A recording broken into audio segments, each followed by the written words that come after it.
Hey, what's up, my people? How you doing?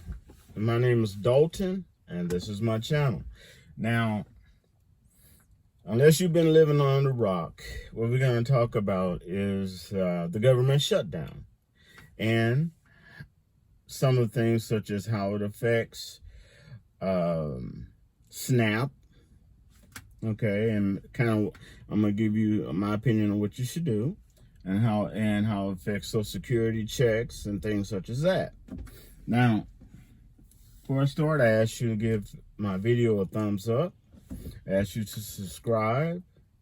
And I love your comments. Y'all been actually commenting and being respectful with your comments. Whether you agree with me or not, that's fine.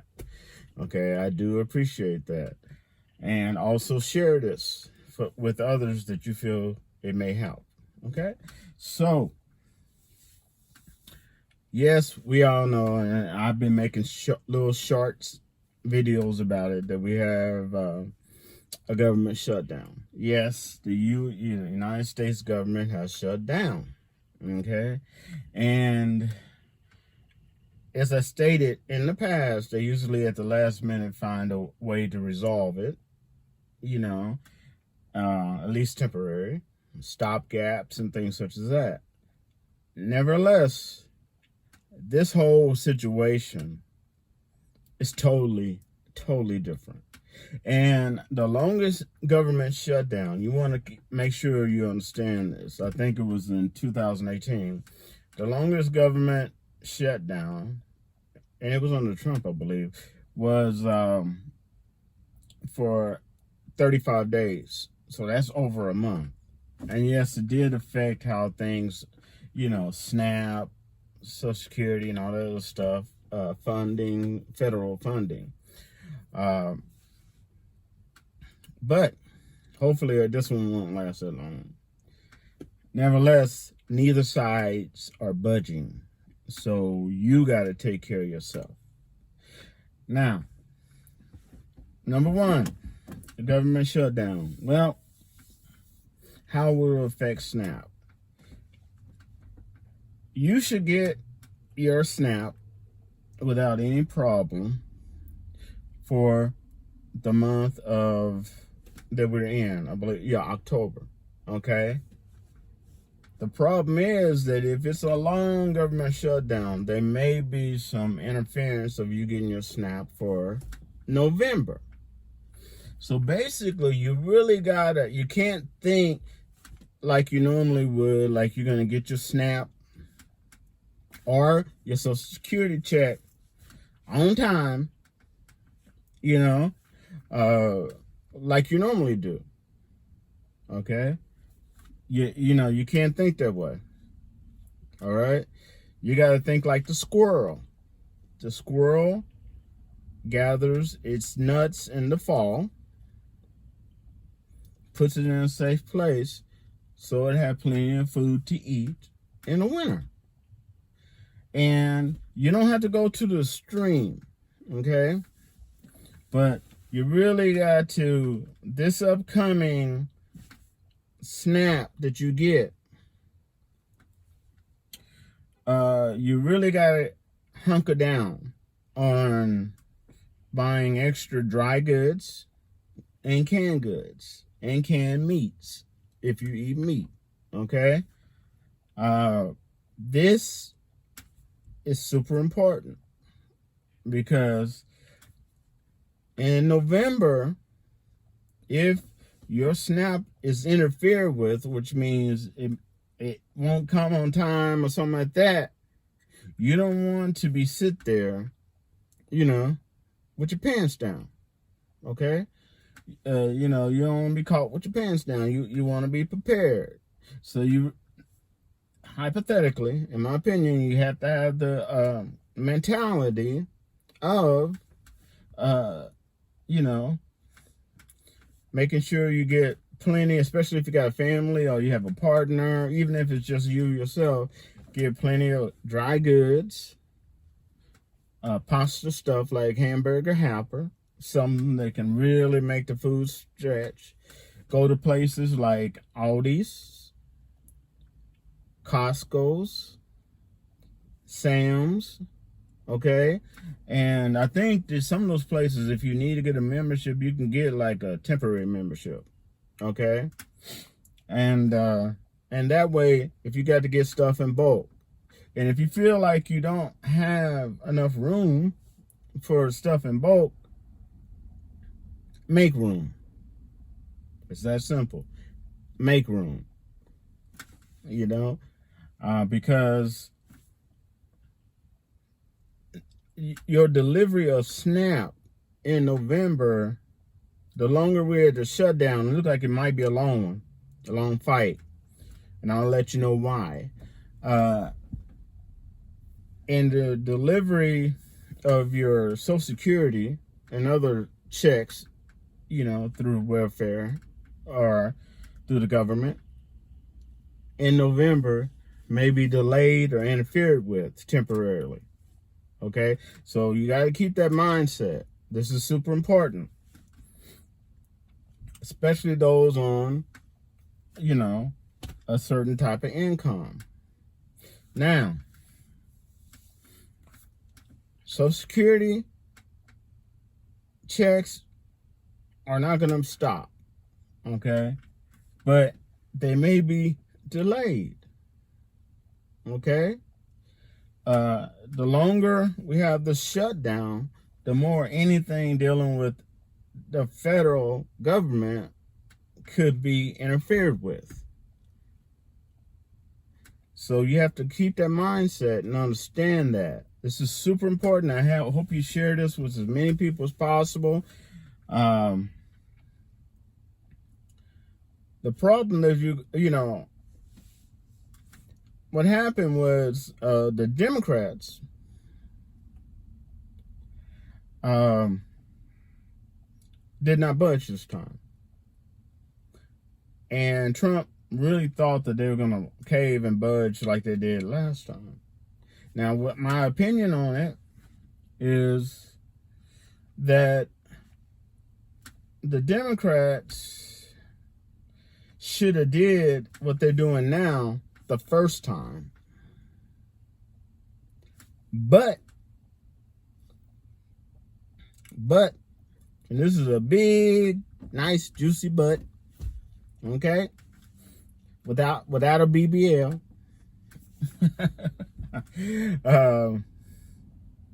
It's better late than never. Okay? And the Republicans are really kind of shocked because Trump was acting like that they're going to bow down just like they did the first time. Now, the Democrats are asking for some of that Medicaid that's been taken, and you'll see it, like I said, after the midterms in May. You'll see the effects. You're going to see some of it now, but you're going to see a lot of it after the midterm of how much you don't get. It's almost $1 trillion they're taking. Okay? So, and they're not just taking that from Democrats. They're taking that from Republicans, independents, you know, all of Americans. Okay? Now, the Democrats don't want them taking all that Medicaid or Medicare. And used right now is Medicaid, but the way that is registered, it can easily go into Medicare. And they're not the same. Okay? And the Democrat stance is this. If you look right now, this year, we've had more than 324 mass shootings. Okay? Now, if you understand, so far we had over 324 mass shootings in the United States. That's not individual one-on-one shootings. So that's not including those. Okay? Majority of them have been, a large percentage of them have connected to mental health. The person was reaching out or didn't get mental health, and a lot of them had PTSD, which is very serious. Okay? And there's a lot of good police officers that's trained on dealing with that now. They weren't in the past, okay? And my head's off to them. But a lot of treatment for people with the mental disorder or need mental help, short term or long term, comes from Medicaid. So it's a catch-22. You want to stop mass shootings and just mental health issues of people such as stabbing people on trains and stuff like that, and get them help before that happens. A lot of that help comes from Medicaid. And they're talking about cutting almost $1 trillion out of Medicaid with this big, beautiful bill that was passed. So that's what the Democrats are fighting against. Trump, and I'm not a Republican or a Democrat, but Trump is a very unique president. He is one of the most narcissistic, childish acting presidents I have seen in a long time. Okay? And he's putting down Democrats left and right, which is, and he's going after his enemies by using the government, you know? And Biden did it too, and they shouldn't. They shouldn't do that. But he's doing it worse, sir, and you have to look up, than Nixon did. And the deal is that he has been so childish. Now, this is business 101. If you're going to make a deal with someone, you have to understand that there's compromise. Everybody's not going to get everything they want. Okay? And compromise is not surrender. Those are two different things. Compromise is an intelligent, intellectual maneuver of business that both sides get a little bit of what they want to work out things. Okay?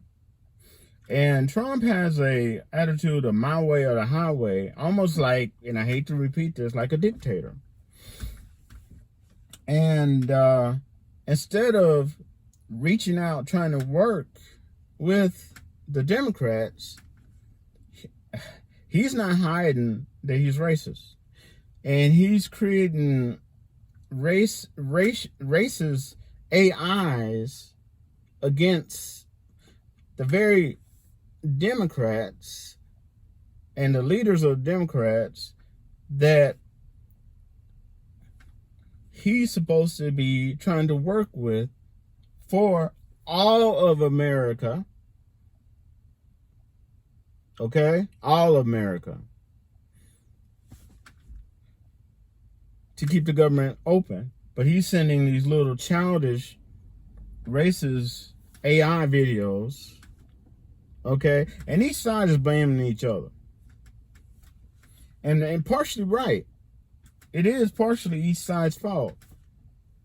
It's the Democrats' fault for not standing up like they are now, but it's better late than never. They should have done it the first time.